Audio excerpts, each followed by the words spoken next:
We are picking up with chapter 21. And it starts off with, the Lord came to Sarah as he had said, and the Lord did for Sarah what he had promised. Sarah became pregnant and bore a son to Abraham in his old age, at the appointed time God had told him. Abraham named his son, who was born to him, the one Sarah bore to him, Isaac. When his son Isaac was 8 days old, Abraham circumcised him, as God had commanded him. Abraham was 100 years old when his son Isaac was born to him. Sarah said, God has made me laugh, and everyone who hears will laugh with me. She also said, who would have told Abraham that Sarah would nurse children? Yet I have borne a son for him in his old age. The child grew and was weaned, and Abraham held a great feast on the day Isaac was weaned. But Sarah saw the son mocking, the one Hagar the Egyptian had borne to Abraham. So she said to Abraham, drive out this slave with her son, for the son of this slave will not be a co-heir with my son Isaac. This was very distressing to Abraham because of his son. But God said to Abraham, do not be distressed about the boy and your slave. Whatever Sarah says to you, listen to her, because your offspring will be traced through Isaac. And I will also make a nation of the slave's son, because he is your offspring. So finally, 25 years later, we have a child. A baby boy. Yes. The promise is fulfilled. Just as God described in the time that he said it was going to, he comes to Sarah, makes this happen. Abraham is also showing his full faith. Like right afterwards, he's like, okay, I'm going through with the circumcision. Like, I'm on board, guys. And, this is kind of like everything that he's been hoping and praying on. And it's finally here. So the circumcision covenant, just as a reminder, is a physical sign of the removal of like a sin nature. And it's a reminder of God's promises to Abraham and his descendants. Like, it's supposed to be a reminder throughout the generations that they are the chosen people. What they're chosen for is to bring salvation into the world. Not that they're, better people. They're just chosen for this purpose. So 25 years and God delivered, and they laughed. Everyone was laughing before, kind of mocking God, and now they're laughing, but with joy, about Isaac. Isaac is many times is a really good picture of Jesus to come. Both are promised sons. Both are miraculous conceptions. Both mothers are given assurance by God. Both were given names of meaning before birth. Both were on God's time, and both came with great joy associated with their births. Isaac was likely around 3 years old when Ishmael scoffed at him. So it's in most of the versions it says like Ishmael laughs at him, but it's not in the sense of joy. It's in the sense of scoffing. And so Sarah immediately picks up on that and goes, that's gonna be a problem. I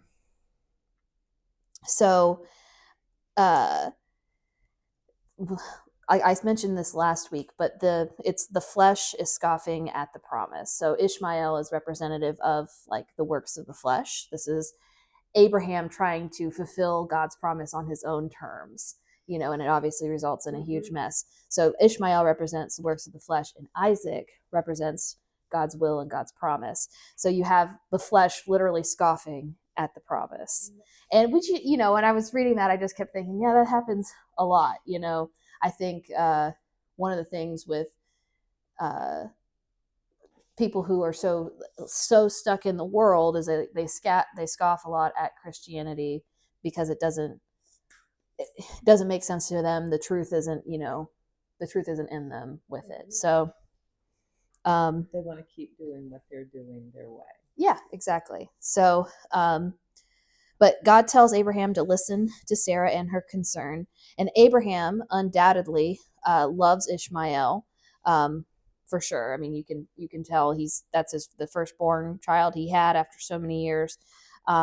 He also likely sees him as like a just in case kid. Like, if something happens to Isaac, I still have a son, an heir.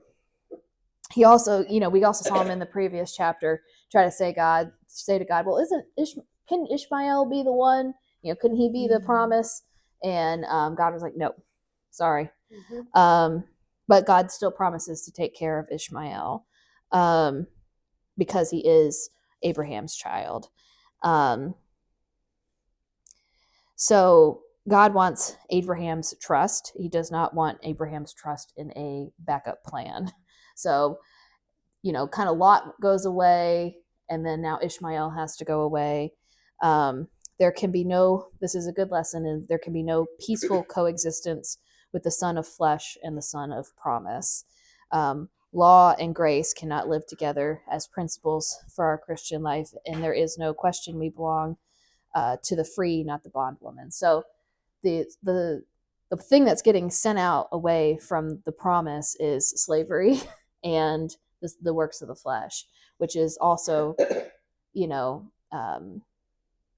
resembles Christ to come, the freedom and the salvation that comes from him. We have to just die to our flesh, and we're free from the slavery of the law.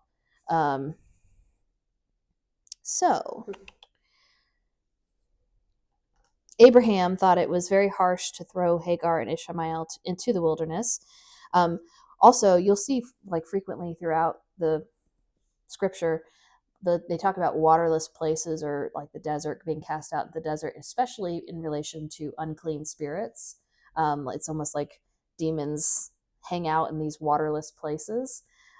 So literally Hagar and Ishmael are kind of being sent out into death, like a very nasty place, out of the presence of God. But God wants us to treat our flesh with the same ruthlessness. He wants us to die to it, to cut off the things that are works of our hands, and rely on his promise. And God also promises to care for Hagar and Ishmael and to make them thrive, because Ishmael belongs to Abraham.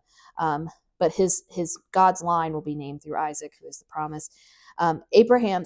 Let me read on real quick. So early in the morning, Abraham got up, took bread and a water skin, put them on Hagar's shoulders, and sent her and the boy away. She left and wandered in the wilderness of Beersheba, where, when the water in the skin was gone, she left the boy under one of the bushes and went and sat at a distance about a bow shot away, for she said, I can't bear to watch the boy die. While she sat at a distance, she wept loudly. God heard the boy crying, and the angel of God called to Hagar from heaven and said to her, What's wrong, Hagar? Don't be afraid, for God has heard the boy crying from the place where he is. Get up, help the boy up, and grasp his hand, for I will make him a great nation. Then God opened her eyes, and she saw a well. So she went and filled the water skin and gave the boy a drink. God was with the boy, and he grew, settled in the wilderness, and became an archer. He settled in the wilderness of Paran, and his mother got a wife from him from the land of Egypt. So, again, now we have Hagar back out in the wilderness. She's back kind of at the point of death. And the angel of the Lord appears again to her, which we know is a pre-incarnate Jesus. It's funny, though, because God appears and he hears Ishmael. He appears because Ishmael's cry. And that's literally Ishmael's namesake. Ishmael means God will hear. And that was the promise God made to her when she was cast out before, or ran away before, and she was at the well. It's kind of like a warning, I think, to Abraham and Sarah, like, God will hear if you're bad to Hagar. And now God is hearing when they're at their end. And Abraham likely could have given Hagar and Ishmael more, so he sends them off with like a skin of water and a little bit of food. And Abraham was very wealthy; he could have sent them off with a bunch of stuff. But he also knew that without God, like whatever was provided for them would not be enough. So he wanted them to seek out God out in the wilderness, just as he had done. So one thing it says here too, Abraham goes out early in the morning. So he is not delaying. God commands him to listen to Sarah. He does not want to do this, but he does it anyway. He does it immediately. You can see the change in Abraham because of the fulfilled promise of Isaac.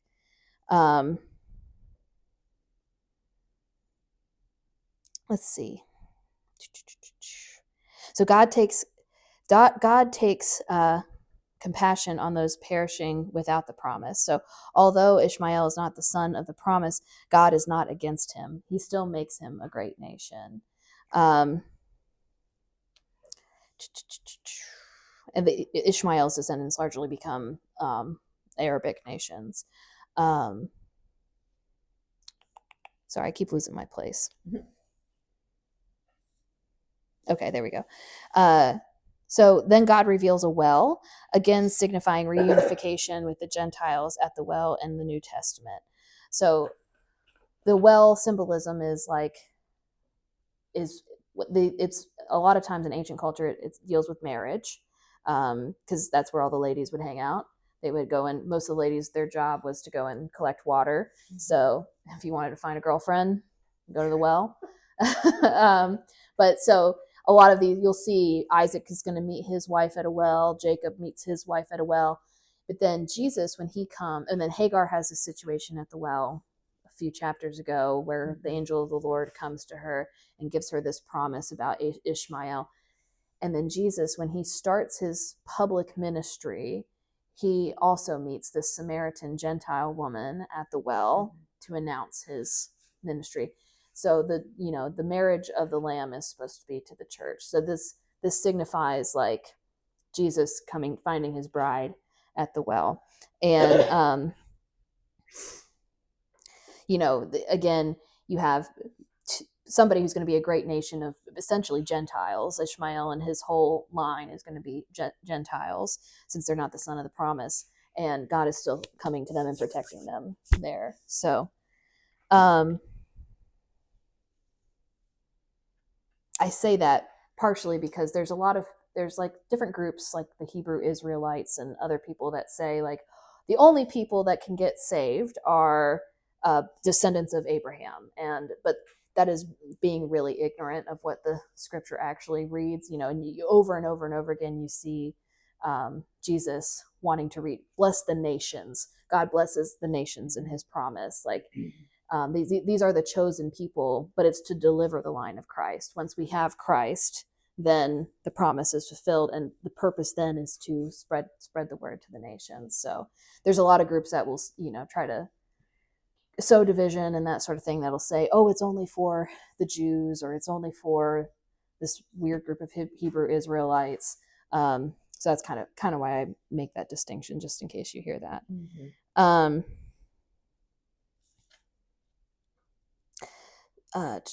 All right, so then it jumps a few years later, at verse 22.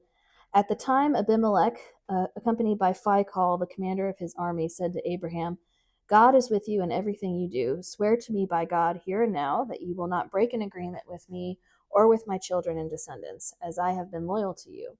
So you will be loyal to me and to the country where you are a resident alien. And Abraham said, I swear it.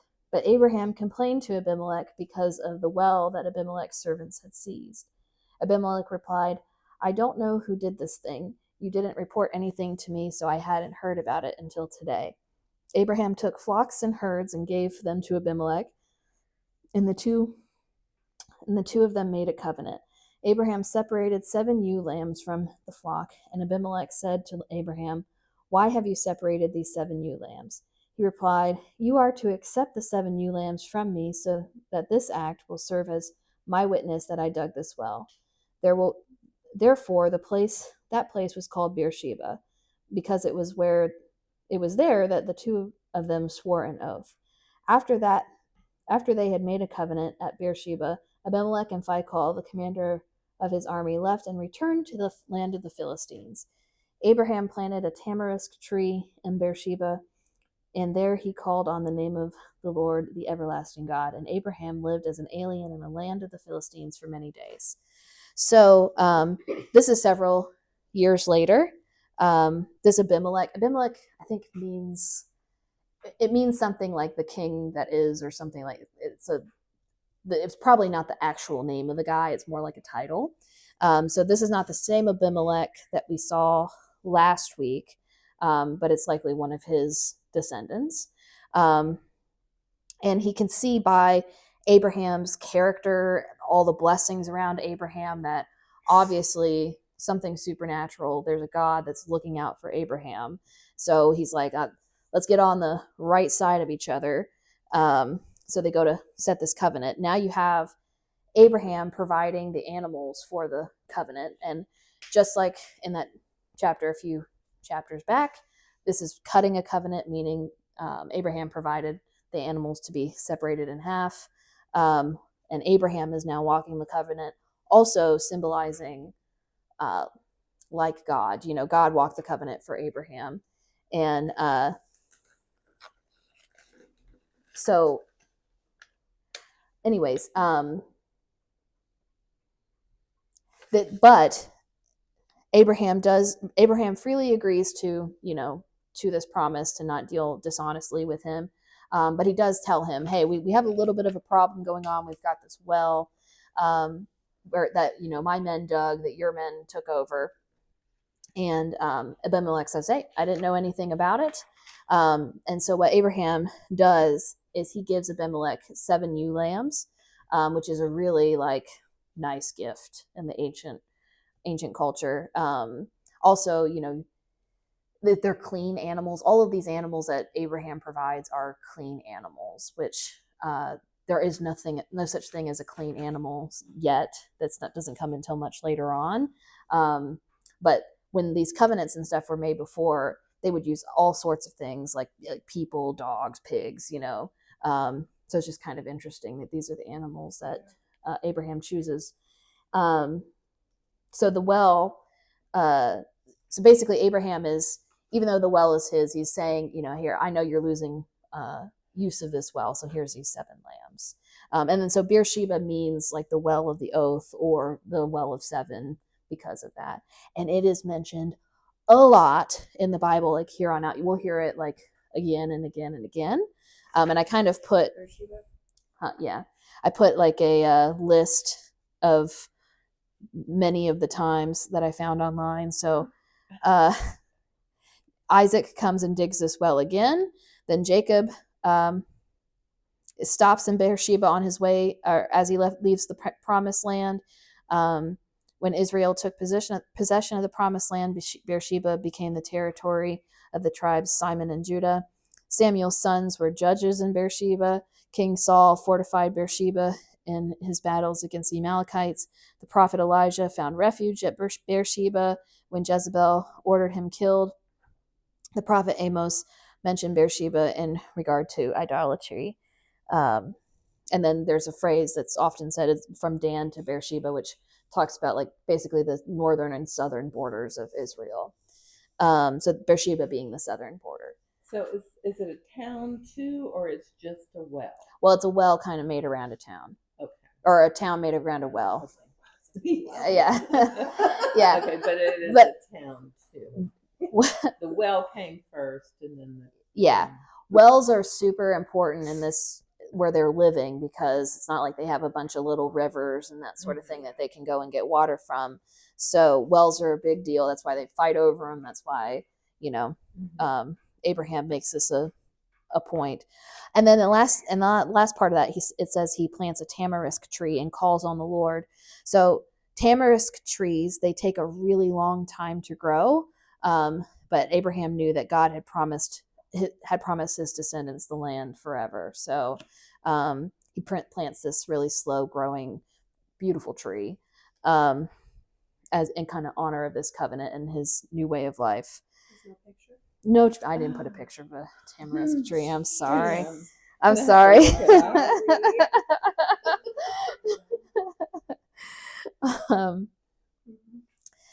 All right. So now, chapter 22. This is probably one of the most controversial.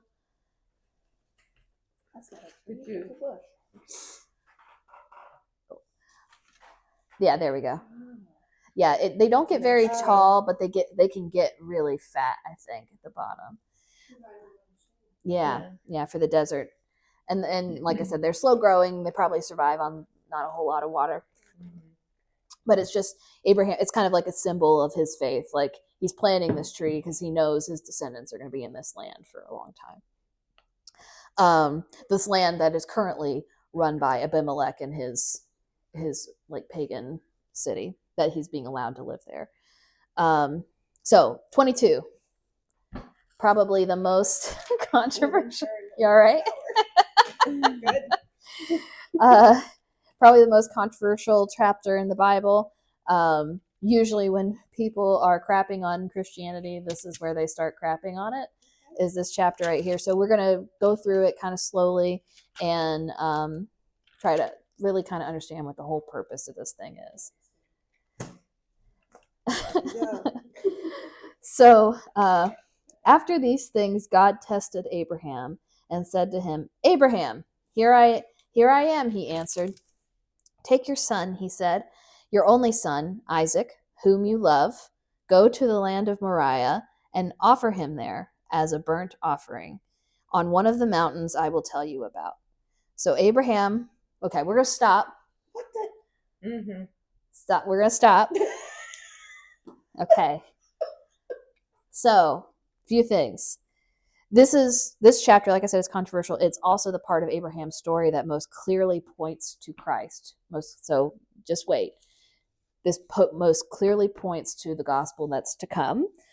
God is not in favor of child sacrifice at all. And he says it multiple times, very sternly in the rest of the Bible. He talks about how evil and wicked and what an abomination it is, especially in Deuteronomy and Kings, not for child sacrifice. He talks about how that's what the gods of the pagan kings do, like Moloch and Baal and whoever they're following. So he does not want his people to sacrifice his child, their children.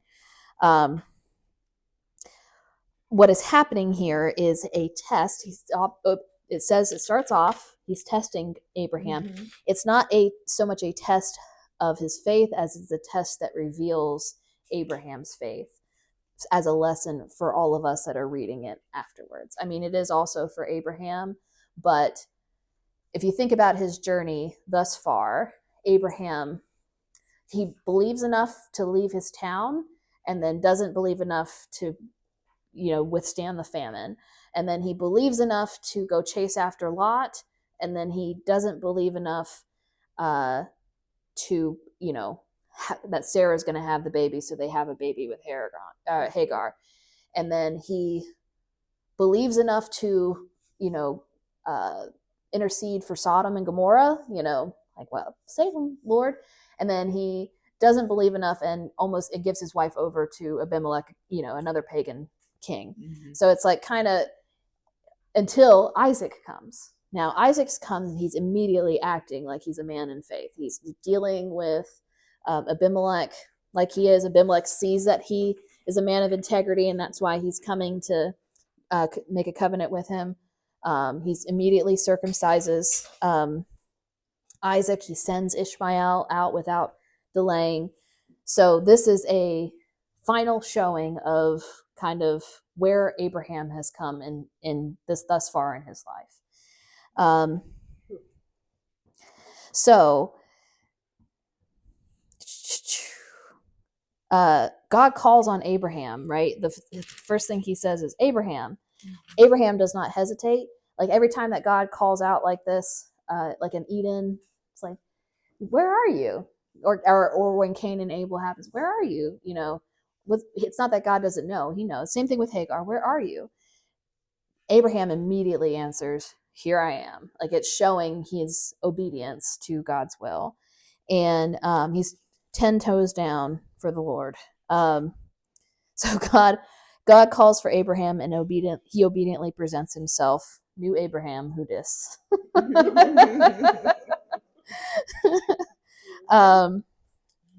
So God emphasizes how much Abraham cherishes Isaac. He says, take your son, your only son, Isaac, whom you love. Because he had another son, but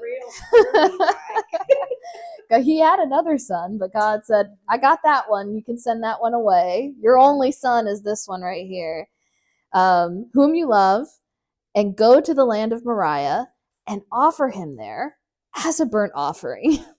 Each one is kind of almost like a knife. So he's basically saying, will you put you've put your trust in me so far, but will you put your future in my hands?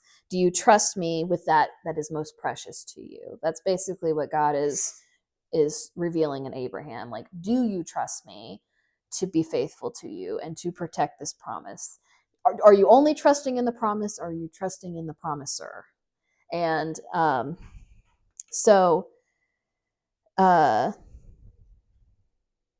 okay, we'll pick up. So Abraham got up early in the morning. So again, he's early in the morning. He's obeying right away. Saddled his donkey and took with him 2 of his young men and his son Isaac. He split wood for a burnt offering and set out to go to the place God had told him about. On the 3rd day, Abraham looked up and saw the place in the distance. Then Abraham said to his young men, stay here with the donkey. The boy and I will go over there to worship. Then we'll come back to you. Abraham took the wood for the burnt offering and laid it on his son Isaac. In his hand he took the fire and the knife, and the 2 of them walked on together. All right, I'm going to stop there. So first of all, Mount Moriah. So they're going to the land of Moriah. Mount Moriah, as it's later called, is basically Jerusalem. It wasn't Jerusalem at the time, but that is Jerusalem. And Mount Moriah is actually where King Solomon builds the first temple.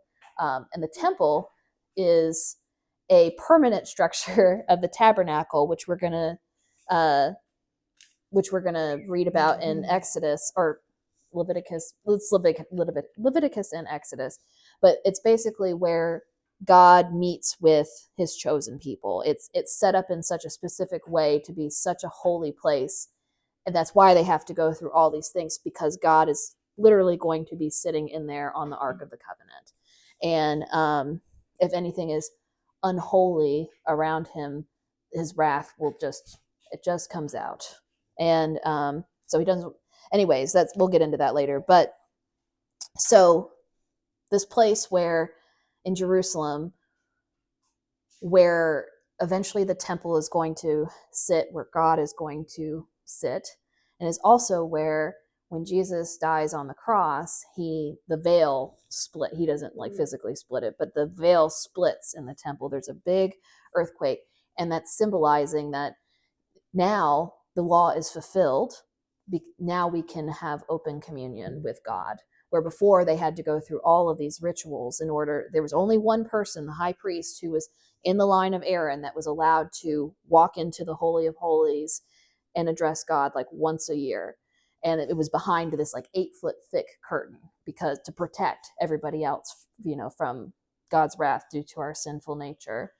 And so when Christ dies on the cross, that big ass curtain rips in half, symbolizing that has been paid. Your sinful nature is now not offensive to God because you're covered in my blood, and now you can have open communion with God. So that Moses, when he's writing this, has no idea that's coming, and has no idea even about the temple or tabernacle that's coming. So, he knows about the tabernacle because God gives him the instructions. But anyways,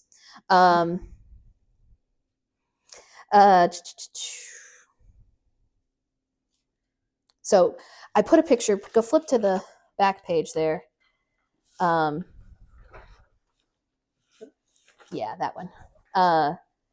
So this is kind of how the setup in Jerusalem here. So you see, this is Mount Moriah. This is Jerusalem sitting on top of Mount Moriah. That temple there is on top of Mount Moriah. And then down there at the bottom where it says Golgotha, that is the mountain on which Jesus is crucified. So there's a lot of things that happen on Mount Moriah. So God is basically saying to Abraham, all right, hey, take your son, bless you. Take your son, walk him 3 days across the desert. Walk him 3 days across the desert and bring him to this place what I'm telling you about. Bring him to Jerusalem, and you're going to sacrifice him as a burnt offering. A burnt offering is an offering for sin atonement. It's also a offering for repentance. So the parallels also are pretty uncanny. So they bring a donkey and 2 other young men with them. So Jesus, when he comes into Jerusalem, he's riding on a donkey into Jerusalem. So, and then you have the 2 other young men, like the 2 other men that were next to Jesus on the cross. He even when they get to the hill and he tells the other 2 guys and the donkey to stay back, he even puts the wood on Isaac that he's going to, be sacrificed, burned on. So he's walking for 3 days through the desert with a death sentence on him, and then he's saved on the 3rd day by God. And so, yes, burnt offerings were sin atonement, dedication, and total surrender to God. I'll read on. Then Isaac spoke to his father Abraham and said, "My father," and he replied, "Here I am, my son." And Isaac said, "The fire and wood are here, but where is the lamb for the burnt offering?" Abraham answered, "God himself will provide the lamb for the burnt offering, my son." Then the 2 of them walked on together.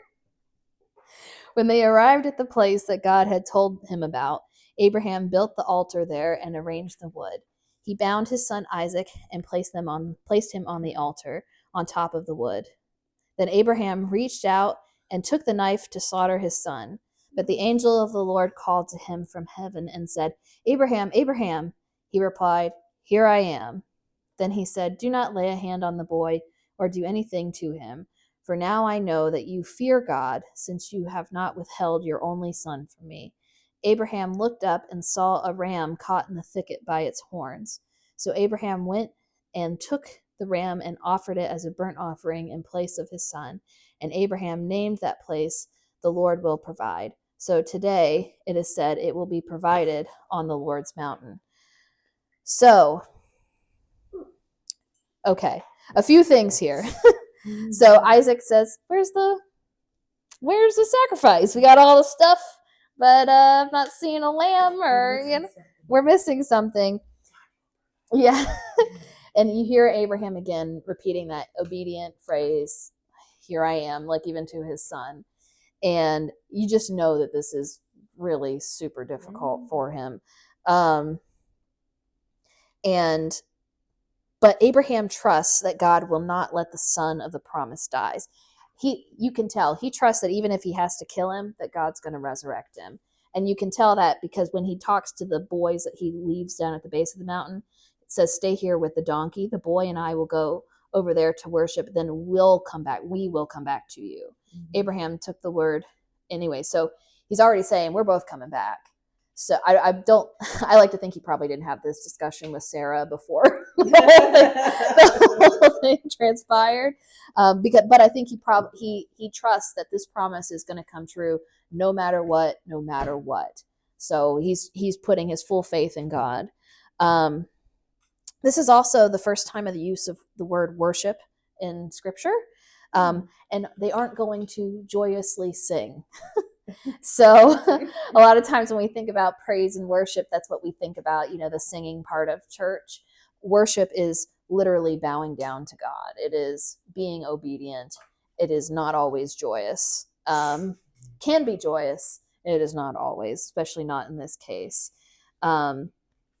So it says the 2 of them went together. Literally means the 2 of them went in agreement. So Isaac, that was in the Hebrew, it literally means that they went together. So Isaac is knowingly and willingly going along. Like he knows also that he's going to be sacrificed after Abraham answers him.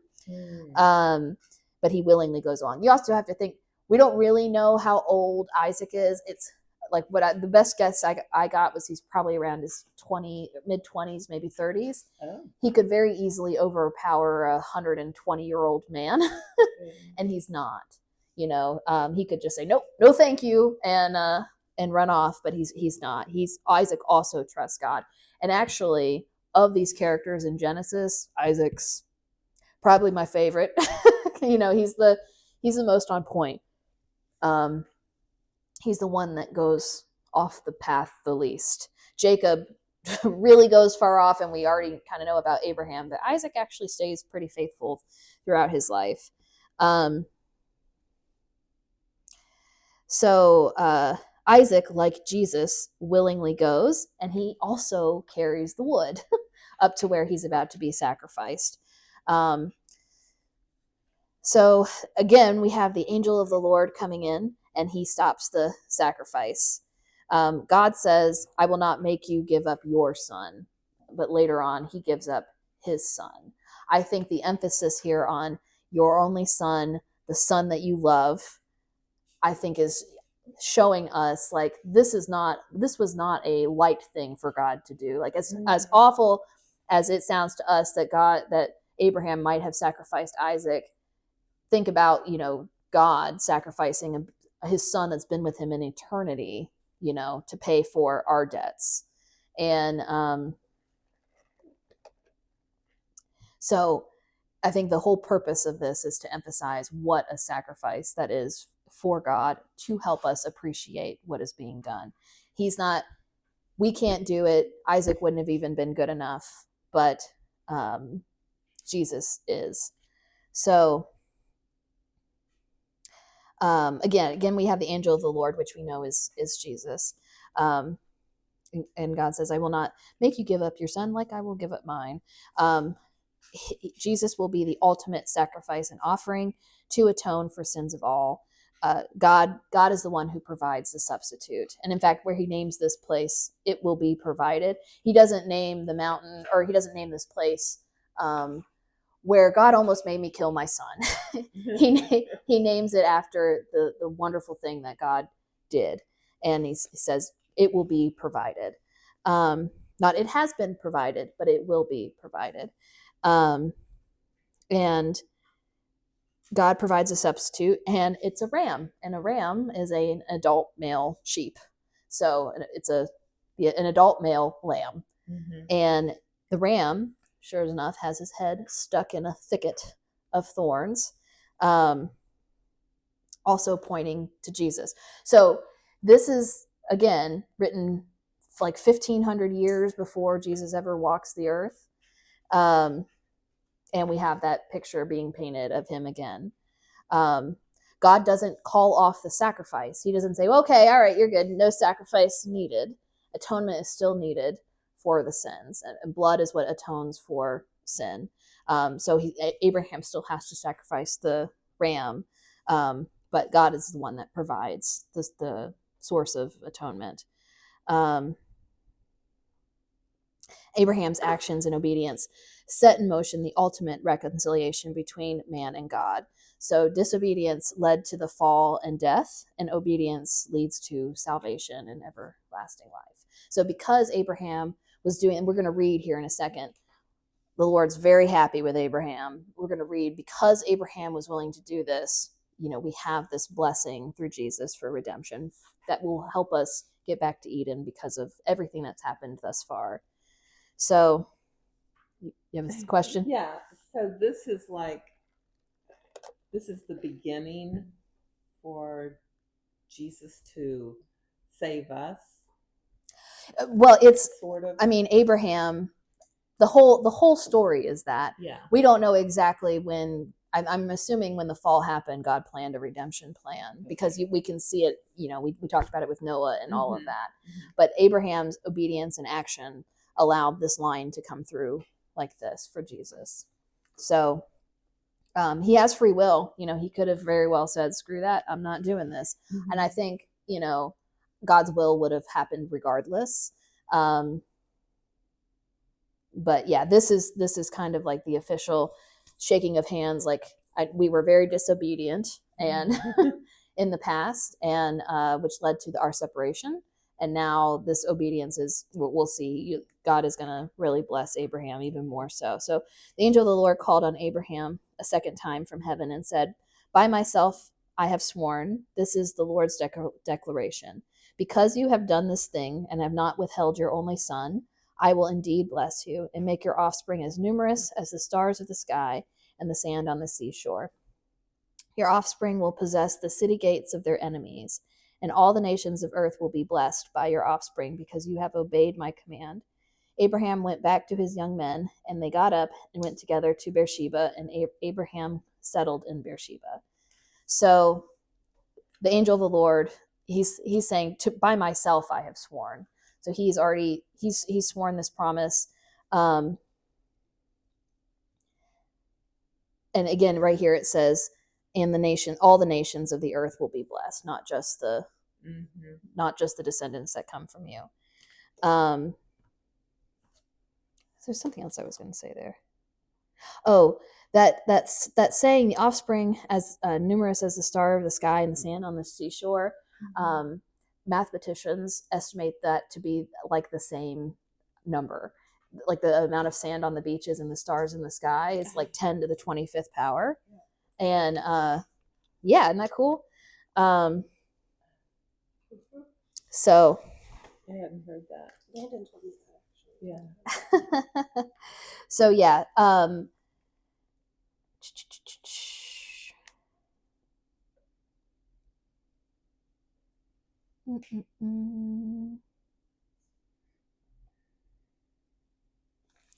Anyways, the other picture that's there is of Jerusalem today. What's on this Mount of Moriah now is the Dome of the Rock, which is a mosque. So part of the second coming is that the third temple will be rebuilt on the Temple Mount. Where that one is. Yeah, where that one is. But we'll see. We'll see how that goes. You have a doubt? We'll see.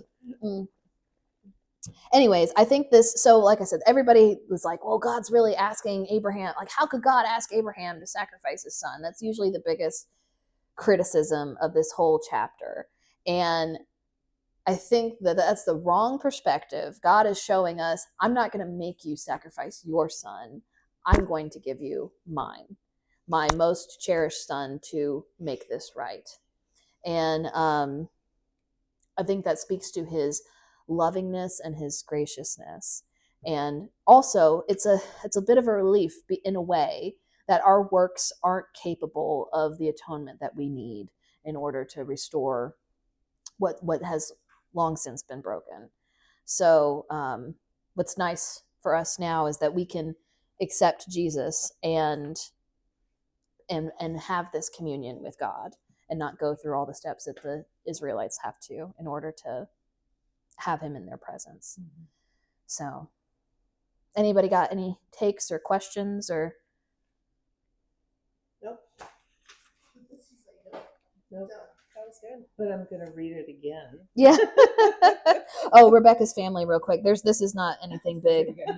Yeah. Names. Now, after these things, Abraham was told, Milcah had also borne sons to your brother Nahor. Uz is his firstborn. His brother Booz. Sorry. Uz and Booz.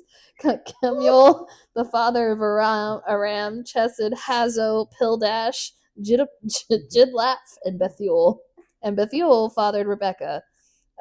Milcah bore these 8 to Nahor, Abraham's brother. His concubine, whose name was Rumah, also bore Teba, Gaham, Tahash, and Makkah. So they're just setting that up for the next chapter, where basically Isaac is going to go find his bride from Abraham's family that he left back in Ur. And so that's the setup for that. I love this chapter. Like, I do. Like, when you said that's what we were reading, because I didn't study ahead. Yeah. I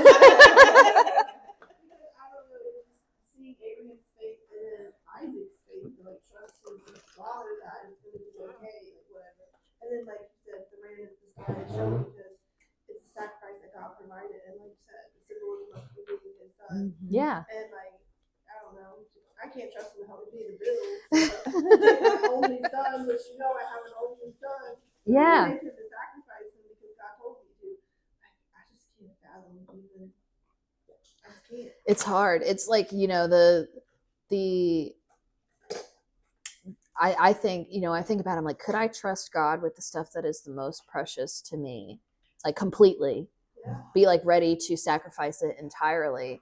And that's a really hard, I mean, even just the first part of it too, Abraham leaving his home, leaving everything that he's known and walking out into nothing. That itself is a big show of faith. So with all his flaws, it's still really cool to see how the fathers of this religion, set us up, set up the line of Jesus. So it is. Don't you tease my boy. Poor Rupert. He's begging. Was he begging for food over there? You.